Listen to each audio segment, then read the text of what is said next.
Welcome back to your Cardinals locker room. The Cardinals end the season 4-13, as we know, for the second straight year. Obviously not where the Bird Gang or any of the people within this organization want to see this team finish. But despite the losses, and you've been watching this team, right? You know there's a lot to be happy about and optimistic for next season. There definitely is, and our Cameron Cox is putting it all in perspective with a letter to you, Cardinals fans, as the focus now turns to the future of the franchise.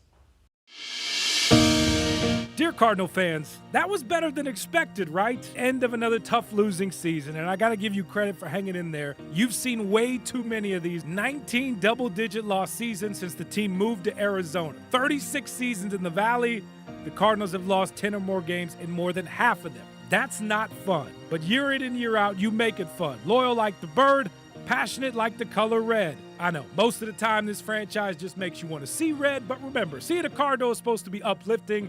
And finally, for the first time in years, this franchise is moving up. And we get our vision aligned, I think there's an opportunity for us to grow here. The season started with getting rid of the old ways. The days of no accountability, poor report card grades, and taking players' lunch money are gone.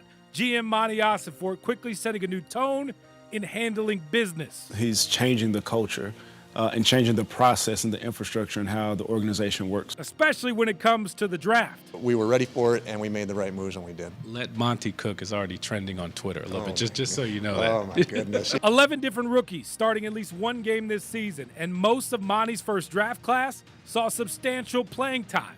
He even traded for an astronaut. Rookie first-round pick Paris Johnson Jr. didn't miss a snap.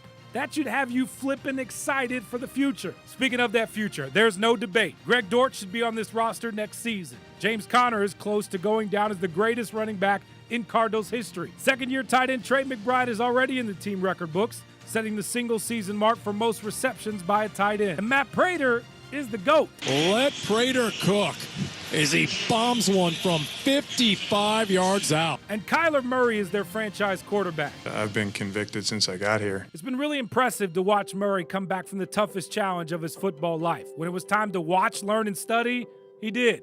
When it was time to pass the tests, he did. And then some. Learning a new offense on the fly is hard, but there was no finger pointing, only accountability.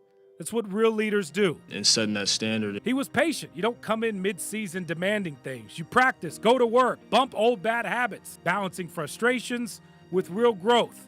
Then go find a way to win while playing one of the toughest schedules in the league. Attitude reflects leadership, and JG's leadership was much needed. It's been a culture shock. It ain't even been no gradual shift. It's shock. Either get with it or get gone. Despite the national media and Eagles fans mocking him every time he opened his mouth or did something a little different, Jonathan Gannon proven to be a man of his word. Well, I won't say when you meet your best friend, but that type of that he just, it was instant. The players come first. There's real value in that. You see it in the culture. That's what I love as a player. At the end of the day, we're kind of like a family. You see it in the play. Turns out having the youngest staff in the league can still bring out your best. Pew pew turned into real explosives. Guys will run through a wall for him. This team weekly was outmanned and underfunded, yet this team weekly got off the bus with fire in their gut and played hard to the final whistle.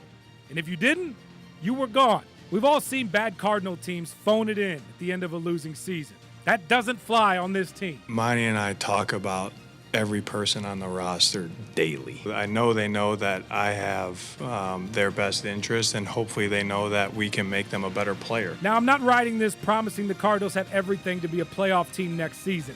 Stevie Wonder can see they need more talent. But the best part about sports, there's always next year. But finally, next year means a little bit more. When you win, that'll shut everybody up. So obviously this year, I played half a season. We'll get an opportunity to do it again next year. Buckle up and let it rip. Sincerely, Cameron Cox, 12 Sports. P.S. I'm really looking forward to all those conversations, debates, and mock drafts in the offseason.